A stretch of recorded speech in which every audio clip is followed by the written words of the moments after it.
Assalamualaikum warahmatullahi wabarakatuh. Halo Bapak Ibu guru hebat yang ada di seluruh Indonesia. Jumpa kembali pada channel saya, Totoib, channel yang membahas informasi seputar dunia pendidikan. Baik Bapak Ibu, pada kesempatan video kali ini saya akan berbagi informasi mengenai salah satu menu yang ada di pada platform Merdeka Mengajar. Nah, menu tersebut adalah menu refleksi kompetensi. Menu dari refleksi kompetensi ini sifatnya wajib atau tidak untuk dikerjakan. Nah, saya akan coba jelaskan pada video kali ini. Jadi, simak terus video ini agar Bapak Ibu tidak tertinggal informasi penting yang ada di dalamnya. Bagi Bapak Ibu guru yang baru menemukan channel ini, silahkan tekan tombol subscribe agar tidak tertinggal informasi seputar dunia pendidikan di channel saya. Baik Bapak Ibu, silahkan Bapak Ibu masuk ke PMM-nya masing-masing ya Bapak Ibu. Kemudian sebelum saya mulai, saya jelaskan terlebih dahulu apakah ini wajib atau tidak untuk dikerjakan seorang guru PNS. Nah, pada pusat informasi guru tentang refleksi kompetensi, di sini sudah dijelaskan Bapak Ibu. Kalau Bapak Ibu ingin melihat videonya ada nih langsung dari Dirjen GTK Kemdikbud RI, silahkan dibuka sendiri, bisa. Kemudian, di sini sudah dijelaskan, refleksi kompetensi ini adalah bentuk pengenalan diri, berupa asesmen yang bertujuan merefleksikan dan mengukur kompetensi pendidik sebagai dasar perencanaan pengembangan diri, yang berdampak pada pembelajaran berpusat pada peserta didik. Nah, dengan mengikuti kompetensi di platform Merdeka Mengajar, Anda akan mendapatkan rekomendasi. Nah, ini yang penting, rekomendasi belajar.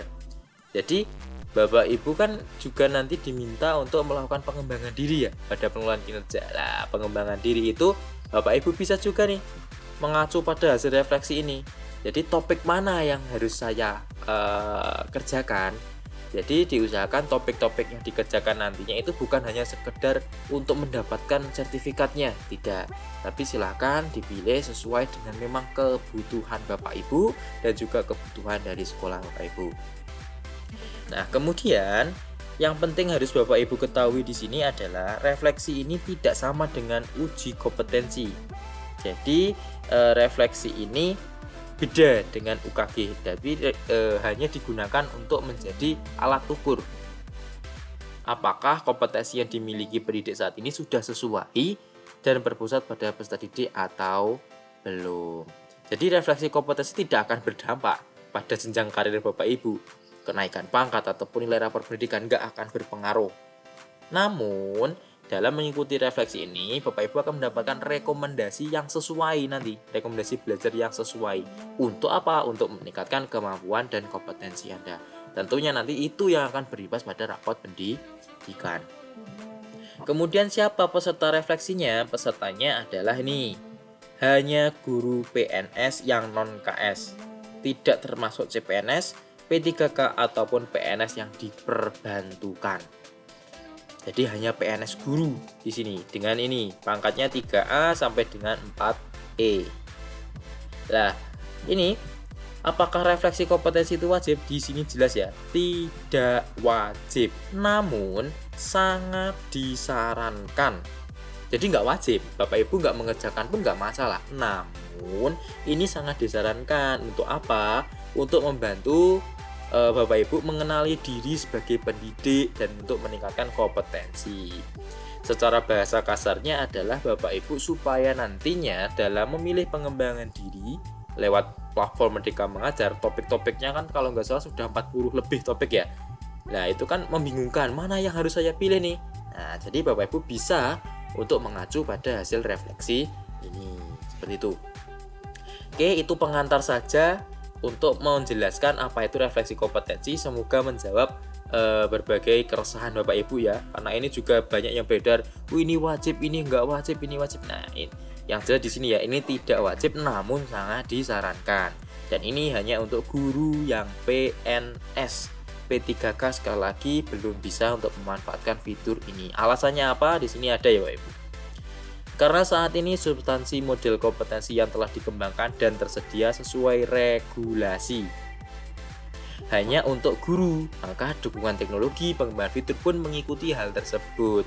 namun kedepannya akan terus dikembangkan. Jadi memang untuk platform Merdeka Mengajar ini kan sistem atau aplikasinya kan terus berkembang ya Bapak Ibu. Jadi tidak salahnya Bapak Ibu yang bukan PNS juga ikut belajar tentang apa itu refleksi ini. Baik, itu saja pengantarnya. Sekarang kita coba untuk mengerjakan refleksi kompetensinya. Silahkan Bapak Ibu klik menu yang hijau ini, ada logo panah ke atas ini, refleksi kompetensi. Silahkan dibuka. Di sini saya lebih menyarankan Bapak Ibu menggunakan perangkat komputer atau laptop ya, supaya lebih jelas tulisannya. Kalau pakai HP boleh, tapi kalau belum muncul aplikasi menu tadi refleksinya, silahkan Bapak Ibu perbarui terlebih dahulu di Play Store ataupun App Store. Seperti itu. Tampilan pertama saat kita membuka menu refleksi kompetensi seperti ini Bapak Ibu. Nah, di sini pasti akan ada nama Bapak Ibu. Kemudian untuk membuka ini pusat informasi tadi, Bapak Ibu bisa klik yang ini. Ya. Kenalan dengan refleksi kompetensi. Kalau diklik itu kan akan diarahkan ke tadi itu yang sama seperti yang saya buka ini tadi. Nah, seperti itu ya Bapak Ibu. Saya sarankan Bapak Ibu untuk meningkatkan literasi. Jadi sebelum Bapak Ibu mengerjakan apapun di PMM, itu saya sarankan untuk literasi digital terlebih dahulu. Baca dulu, jangan langsung praktek. Karena takutnya nanti Bapak Ibu salah langkah seperti itu. Kemudian di sini sudah dijelaskan mulai refleksi dan dapatkan hasil capaian Anda sebelum 31 Januari 2024. Jadi batas akhir untuk bisa mengerjakan refleksi ini adalah sampai dengan 31 Januari.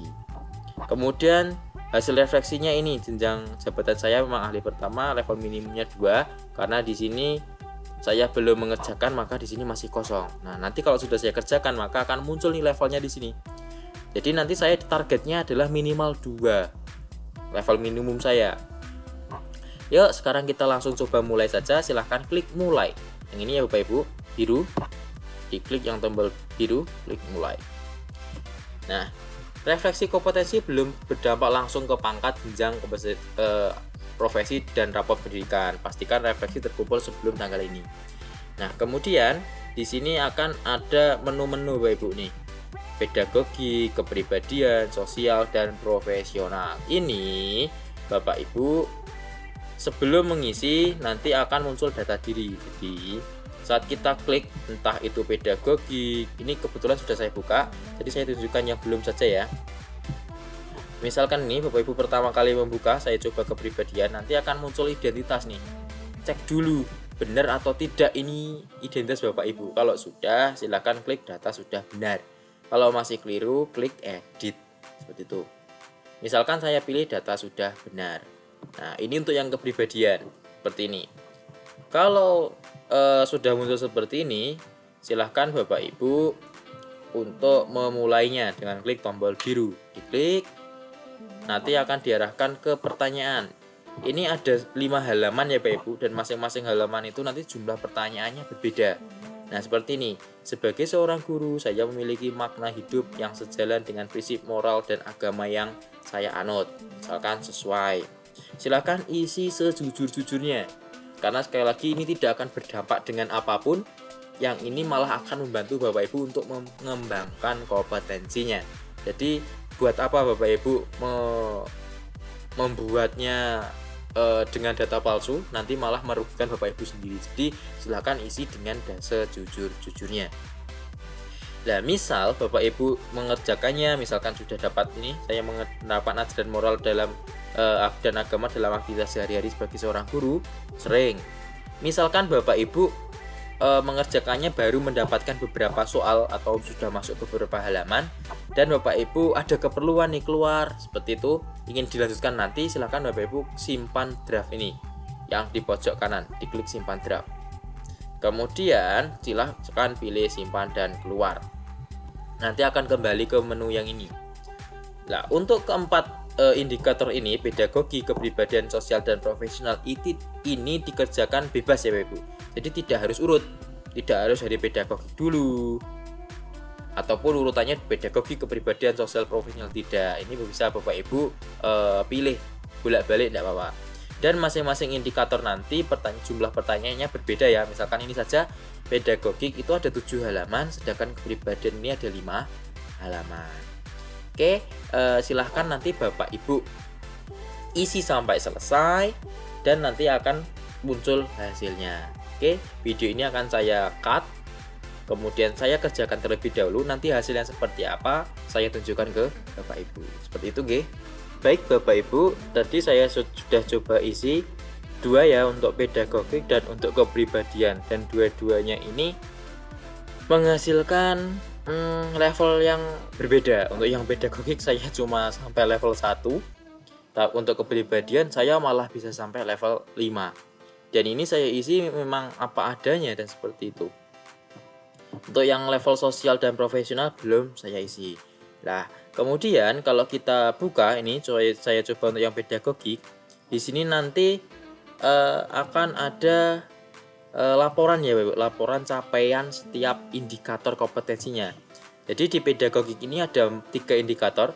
Yang satu itu lingkungan pembelajaran yang aman dan nyaman. Kemudian pembelajaran efektif itu berpusat pada peserta didik, dan asesmen umpan balik pelaporan yang berpusat pada peserta didik. Nah, di sini yang rendah itu saya adalah yang di indikator ketiga ini. Kalau kita klik untuk yang rendah, nah di sini nanti akan ada ini pelatihan yang dianjurkan oleh PMM. Yang seperti saya sampaikan di awal tadi, supaya kita tepat dalam memilih topik apa yang akan kita ikuti. Lah, di sini nanti akan ada saran Bapak Ibu. Sarannya. Nah, ini ada area fokus indikatornya ini. Perencanaan asesmen. Nah, kalau kita klik akan di sini ada penjelasannya. Contoh perilakunya, kemudian intinya apapun yang kita peroleh, level apapun yang kita peroleh, nanti tim PMM, aplikasi PMM ini akan menyarankan hal yang terbaik untuk kita. Nah, kemudian kalau kita coba mengikuti ini salah satu dari 2 ini, misalkan saya milih yang atas ya, diklik saja. Ini akan diarahkan ke daftar pelatihan yang bisa kita pelajari. Lah, ini ragam pelatihan yang dapat dipelajari. Di sini akan ada banyak topik yang bisa kita ikuti. Lah, jadi nanti pengembangan diri kita dalam pelaksanaan pengelolaan kinerja itu lebih terarah ya Bapak Ibu, dan lebih berdampak. Jadi dampak dari pelatihan mandiri itu kan sebenarnya ada 3, ke diri pribadi, ke sekolah, dan juga ke komunitas belajar. Ya, nah ini salah satunya berdampaknya nanti ke diri pribadi kita. Jadi misalkan tadi saya memang lemah di pemahaman tentang asesmen yang berdampak ke peserta didik Bapak Ibu. Jadi saya akan mempelajari asesmen. Nah, kebetulan saya ini guru SD, maka nanti saya akan mengikuti topik yang ini, asesmen SD untuk yang paket A. Seperti itu. Nah, bagaimana Bapak Ibu? Bapak Ibu ada gambaran ya tentang manfaat dari menu refleksi tadi. Jadi menu refleksi itu tidak hanya sekedar kita mengisikan refleksi selama 1 tahun, tidak. Tapi menu refleksi kompetensi ini nanti gunanya juga ada kaitannya dengan pengelolaan kinerja di bagian pengembangan diri agar lebih berdampak. Jadi nanti kesannya kita tidak sembarangan memilih pelatihannya, tidak hanya sekedar ingin mendapatkan sertifikat untuk pemenuhan bukti pelaksanaan pengembangan diri, tidak hanya sebatas itu. Jadi benar-benar kita melaksanakan apa yang benar kita butuhkan. Untuk apa? Untuk peningkatan pelayanan terhadap peserta didik. Oke Bapak Ibu, mungkin ini video saya kali ini. Apabila ada yang ingin ditanyakan, silahkan tanyakan di kolom komentar. Kita diskusi bersama, karena setiap video yang saya upload di channel YouTube saya itu semua bukan bermaksud menggurui Bapak Ibu guru, tapi kita berdiskusi bersama untuk menemukan sebuah solusi terbaik tentang permasalahan-permasalahan yang kita alami bersama. Kurang lebihnya mohon maaf. Wassalamualaikum warahmatullahi wabarakatuh.